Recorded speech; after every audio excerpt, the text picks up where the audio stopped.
네, 문재인 대표 어제 어르신 관련한 발언한 것 때문에 굉장히 곤욕을 치르고 있는데 답을 못 찾고 있습니다. 오늘 일체 관련된 얘기를 내놓지 않았습니다. 야당 내에서 비주류가 공격하고 있는데요.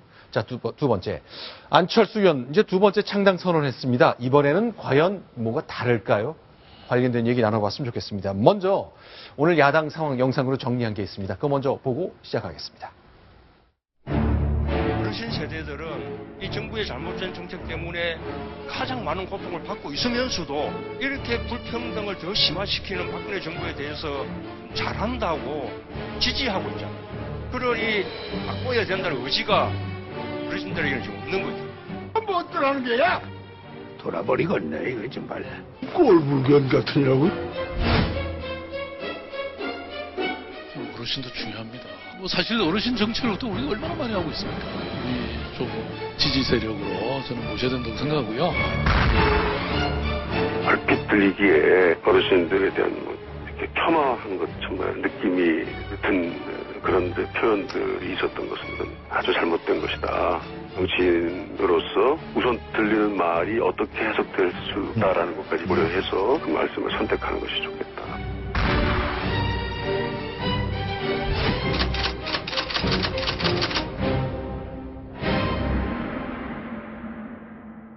고려장 정당이다 하는 비판까지 샀습니다. 어쨌건 문재인 대표 오늘 특별한 내용을 내놓지 않은 것 같은데요.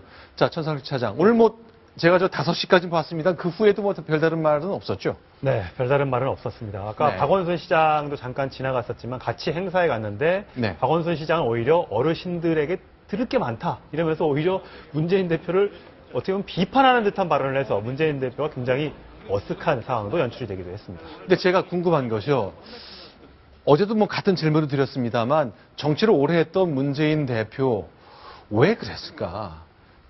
얘기를 했더니 박원순 서울시장은 노련하게 우리는 어르신을 더 공경하는 정책을 펴겠습니다 하고 다른 얘기를 했잖아요. 근데 좀 바로 잡거나 이건 좀 내 오해 소지가 있다거나 그렇게 좀 그 기능을 잘 못했었던 것 같아요.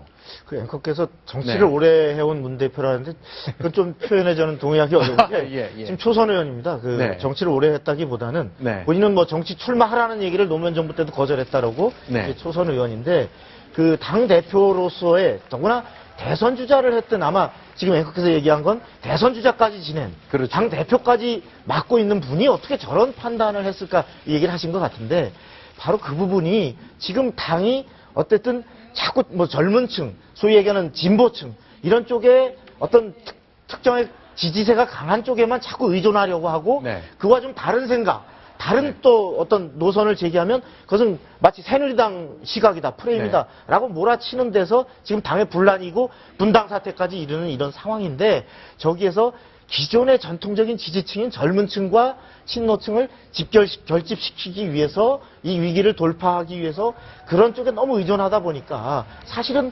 그 노인층을 폄하하려는 의도는 없었겠지만 네. 결과적으로 노인들에게 굉장히 불편할 수 있는 저 얘기를 했던 거 아닌가 이렇게 분석이 됩니다. 제가 왜 이 질문을 드리냐면 그 열린 우리당 시절부터 과거에 이런 말 때문에 손해를 굉장히 많이 봤잖아요. 2004년 정동영 당시 열린우리당 의장의 발언 좀 나옵니다만 저 말 때문에 얼마나 많은 정치적 고초를 겪었어요. 네. 정동영 당시 열린우리당 의장이 총선 앞두 2004년에 60세대는 투표 안 하셔도 된다. 집에서 쉬셔도 된다라고 얘기를 했고요.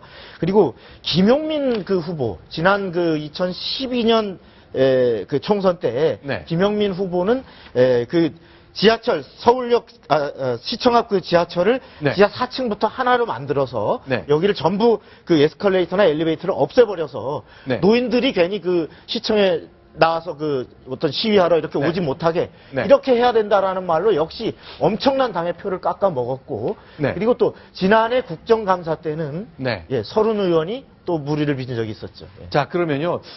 많은 분들이 기억하실 겁니다. 김영민 후보 그리고 서른 의원의 이 발언 때문에 고령층에 대한 유권자 지지가 많이 적은데 왜 이렇게 반복될까? 일단 그 장면 들어보시고 이랬지. 과연 어떻게 이걸 바꿀 수 있는지 같이 한번 얘기를 해보겠습니다. 듣겠습니다. 연세가 많아지면 여러 가지 활동이 떨어지고 판단력도 떨어지고 근데 79세시면은 이제 은퇴하셔서 쉬셔야 될 나이 아니겠습니까? 쓰러지면 어떡하려고 그러죠? 조금 약간 좀 오버하고 하는 그 들이 많은데 예. 요 사람들 그 다스리는 법이 없을까요? 있습니다. 네. 이 지하철 시청역 내리면 2호선 같은 경우는 한 칸 올라오고 2칸 올라오고 네. 3칸 올라오고 해가지고 그렇죠. 한 4층 정도 지하로 내려가야 되잖아요. 네. 이걸 전부 다 터가지고 그 계단을 하나로 만든 거예요. 야. 에스컬레이터 다 없애고 엘리베이터 다 없애고 그래가지고 그렇죠. 저 김용민 의원 인터넷 방송입니다. 정식 방송은 아니고 인터넷에서 하는 방송인데 이제 같이 대화를 하면서 웃었던 분은 이제 방송인 김구라 씨인데 김구라 씨가 이것 때문에 저 방송 알려지면서 방송도 중단하고 그랬었잖아요. 그랬었죠. 예. 많은 분들이 기억하실 겁니다. 이 총선 때마다 저런 말 나와서 그런데 역시 같은 질문 좀 들어봐야 되겠어요. 이남희 차장. 네. 이제 야권, 민주통합당, 통합민주당 시절부터 출입하면서 얘기를 들어보면 이런 발언에 대한 문제의식, 의기의식 그런 건 좀 깊게 있지 않습니까? 있고요. 네. 이런 부분, 세대 갈등을 조장하는 발언 이런 것들 조심해야 된다, 말 조심해야 된다는 위기의식은 분명히 있는데 오늘 문재인 대표도 이렇게 논란이 됐는데 어떤 해명치 않은 것에 대해서도 좀 비판이 나올 법한데요. 김무성 대표도 최근에 약간 부적절한 발언이 있었죠. 그 인종 그렇죠. 인종차별적인 네. 발언이 있었죠. 네, 그 연탄하고 같네 이 색깔 그 발언이 나온 다음에 바로 사과를 했는데 문 대표는 또 사과 타이밍도 좀 놓친 게 아닌가 이렇게 좀 비판도 나옵니다. 자, 그러면요. 문재인 대표가 지금 타이밍을 놓친 것 같다고 얘기하는 이유가 바로 오늘 야당 상황이 계속 복잡하게 꼬여가고 또 다양한 일들이 벌어지고 있거든요. 안철수 전 대표, 이제 탈당해서 무소속 의원인데 창당 선언했습니다. 그 선언 듣고 야당 얘기 계속 이어가 보겠습니다. 반드시 정권 교체를 하겠습니다. 저와 신당은 불공정한 세상에 억울하고 분노하게 만들지 않는 나라를 만들기 위해 싸울 것입니다. 가급적이면 2월 설 전에 신당의 구체적인 모습을 국민 여러분께 보여드릴 계획입니다. 이번 주부터 창당 실무 준비단을 가동할 계획입니다. 책임은 이태규 곧 준비 사무실 확보 및 실무 인력을 배치할 계획입니다. 자, 일단 창당 선언했습니다. 이제 두 번째잖아요. 네. 자, 여의도에 이제 당사도 구입하고 뭐 세도 놓고 뭐 다양한 일들을 해야 되는데요. 2월 정도면 보통 당 만드는데 문제가 없는 시간인가요?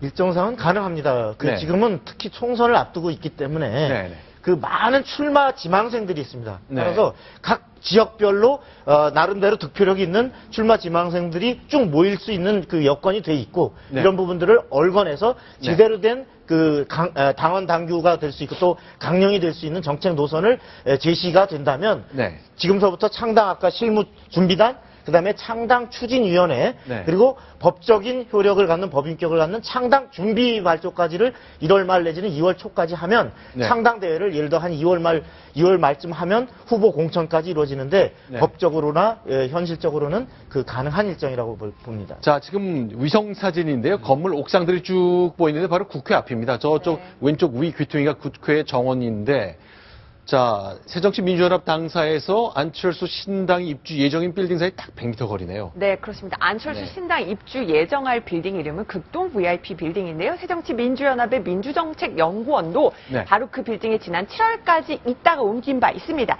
그런데 네. 이제 그 새정치민주연합 지금 건물 당사가 있는 곳은 신동의 빌딩이라서 딱 100m 거리고요. 네. 또 재미있는 것은 새누리당 당사가 있는 한양 빌딩과는 네. 바로 대각선으로 또 마주보고 있어요. 그래서 마주보고 있네요. 다 고만고만한 위치에 있는데 안철수 신당이 입주 예정인 극동 VIP 그 건물은 네. 김영삼 전 대통령이 1992년 대선 때 그 사무실에 그 빌딩에 입주하기도 했었습니다. 대통령 선거 당선자를 한번 냈던 빌딩입니다. 1992년이니까 23년 전입니다만. 자, 박상훈 의원께 질문 드릴게요. 그러면 네. 그동안 예전에는 이렇게 창당하고 그러려면, 그러니까 3김 말고는 창당한 능력이 없다 그랬거든요. 그게 리더십도 그렇지만 돈 문제도 있잖아요. 네. 자, 안철수 신당, 네. 창당 자금, 전국 조직 만들어야 되는데 그 비용은 어디서 조달하죠? 우선은 아마도 지난해에 그 신당 추진을 2013년 11월 23일 날 어떤 창당을 공식적으로 시작했다가 한 몇 달 만에 접지 않았습니까? 네. 그때 추진되는 과정을 보면 안철수 의원이 아주 재상가지만 네. 그 당 운영을 위해서 준비를 위해서 돈을 거의 한 푼도 내놓지 않았다라고 하는 것이 네. 당시 관계자들 얘기입니다. 네. 이번에도 크게 다르진 않을 것이다. 네. 다만 아까도 말씀드린 것처럼 지금은 총선을 목전에 두고 있기 때문에 네. 총선에 나서려는 각 그 후보 지망생들이 네. 각 지역별로 자기 사실 사무실을 내고 네. 그것을 사실상의 그 당사처럼 운영할 가능성이 많고 네. 그래서 지난번에도 보면 여러 사람들이 이른바 십시일반씩 내는 네. 이 돈으로 창당 그 추진위원회가 꾸려졌었는데 이번에도 비슷한 운영을 하다가 현역 의원들이 20명을 넘게 되면 그 총선 앞둔 국고 보조금이 나오기 때문에 네. 그것으로 공식적인 비용을 충당할 이런 가능성이 높아 보입니다. 자, 그러면요. 결국 20명을 현역 의원을 모아야 원내 교섭 단체가 되고 그렇게 되면 총선 전에 88억 원 정도의 국고 보조금이 나옵니다. 그래야 이제 창당의 속도를 좀 빨리 낼 수 있을 것 같은데 그렇다면 결국 현역 의원을 얼마나 모으냐가 현실적으로 굉장히 중요할 것 같아요. 자, 지금 몇 년 전과 지금의 안철수 의원의 결기, 그 달라진 결기를 본다면 새로 의원을 더 모을 수 있을까요? 그 달라진 모습 확인하겠습니다. 네, 안철수 의원이 지금 보면 머리 스타일이 네. 다른 말은 그대로인데요. 네. 조금 짧아지고 단정해졌죠. 네. 표정도 굉장히 좀 단호해졌습니다. 옛날에 이제 네. 탈당 선언할 때와 오늘 기자회견 모습 보면 과거의 모습과는 결의에 찬 모습이 조금 보입니다. 저는 헤어스타일 보면서 앞머리에 더 힘을 주면서 올렸고요. 굉장히 오늘 목소리도 보면은 강한 어조로 또박또박 읽습니다. 오늘 정권 교체만 10번, 또 혁신은 5번 읽었는데 강철수 이미지를 내기 위해서 굉장히 여러 가지 이미지나 목소리도 신경을 썼던 것 같습니다. 자, 그러면요. 어제 이제 동아일보 정치부 기자들이 전남북과 광주의 새정치민주연합 의원들 네. 전화를 열심히 돌렸거든요. 그 결과 이런 결론을 얻었습니다. 품이 굉장히 많이 들어갔던 기사였는데 한번 광주 전남북 얘기를 봤으면 좋겠는데 신호등 개념으로 설명을 드리자면 빨간불입니다. 어떤 상황인가요? 천정배 박주선 의원은 무소속이고 여기에 또 김동철 의원도 어제 탈당을 선언했잖아요. 네. 이 외에도 탈당을 고민하고 있다라는 것이 이제 권은희 의원도 고민한다고 지금 밝힌 바 있고요. 그리고 네. 다른 의원, 강기정 의원 법주류로 분류되는데 네. 강기정 의원 외에는 거의 탈당을 고민 중이다. 이렇게 밝힌 겁니다. 자, 광주에 현역 의원이 8명이 있거든요. 네. 2명은 이미 나갔고 1명도 탈당했고 권은희 의원이 원래 오늘 탈당하겠다고 기자회견하겠다 그랬다가 일단 잠깐 멈춘 상태죠. 네, 그렇습니다. 오늘 기자회견을 하려고 정론관에 그 예약까지 했다가 취소를 했다는 건데요. 네. 오늘 기자들에게 문자를 돌려서 네. 나흘 정도 더 지역 주민들의 의견을 들어보겠다라는 입장을 밝혔습니다. 자, 그러면요. 네. 자, 8석 광주는 지금 빨간불의 상황인데 전라남도는 어떨까 보겠습니다. 이제 노란불. 또 노란불이 켜졌는데 전남 도당위원장이었던 황교안 의원이 이미 탈당을 했는데 네. 이제 뭐 주승용 최고위원도 문재인 대표와 계속 충돌이 있었죠. 네. 고민 중이다 이렇게 밝혔고요. 이윤석 의원도 참 답변하기 어렵다는 취지로 얘기를 했는데 네. 일단 나 안 나가겠다라는 말을 하지 않았다는 건 네. 탈당을 고민 중이다 이렇게 받아들여질 수가 있겠습니다. 자, 그런데 전북은 조금 사정이 다른 것 같네요. 전북은 네. 한 명만 고민 중이다. 네. 지금 나가라는 의견, 나가지 말라는 의견이 2대2고 계속 상황 살펴보라는 것이 네. 60%라고 하면서 네. 김관영 의원은 탈당 고민을 밝혔는데요. 바로 김한길 전 대표의 비서실장 또 대변인을 지내도 최측근이기도 합니다. 김관영 네. 의원만 고민을 한다고 했고 나머지 의원들은 탈당 안 하겠다라고 입장을 밝혔는데 네. 전북과 전남, 광주 또 상황이 다른 것이요. 전북은 이미 지난 총선에서 좀 많이 물갈이가 돼서 초선 의원들 비중이 매우 높습니다. 그렇기 때문에 전북 의원들은 상대적으로 당에 남겠다라는 쪽으로 대답한 사람이 많았던 것으로 보입니다. 자, 이렇게 이제 총선이랴, 그러니까 걱정하랴, 또 야권의 재편 걱정하랴, 국회의원들이 이제 생각이 이제 제각각 굉장히 바쁩니다. 그래서 그런지 오늘 국회에서도 법사위를 중심으로 여러 가지 회의 일정이 잡혔습니다만 생각만큼 진행이 잘 안 됐습니다. 법사위 열렸거든요. 어떤 모습이었을까요? 소개하겠습니다. 네, 텅 빈 법사위. 썰렁하네요. 저렇게 막 자료 만드느라고 얼마나 많이 고생을 했겠습니까? 저 검토하는 사람도 하나도 없이 아무도 없는 썰렁한 법사위의 장면을 보고 계신데요. 네. 새누리당도 별로 관심이 없는 듯하고 물론 새정치민주연합에서는 새누리당이 이미 처리해주기로 한 상임위에서 처리해주기로 한 법안마저도 보이콧을 하면서 저렇게 자리를 비웠다. 우리 잘못도 아니고 새누리당 의원들의 잘못이다. 이렇게 주장을 하고 있는데 이미 그동안에 몇 차례 본회의 또 법사위 모습에서 보면 여야 가릴 것 없이 총선에 다 신경이 써있는 또 탈당 뭐 이런 부분에 신경이 써있는 바람에 다들 그 법안 심사는 다 뒷전이었거든요. 오늘 저 장면을 보고 국민들은 아직도 한 넉 달 동안 세비 더 줘야 되는데 저 국민 세금 너무 아깝다는 생각이 들지 않을까 싶습니다.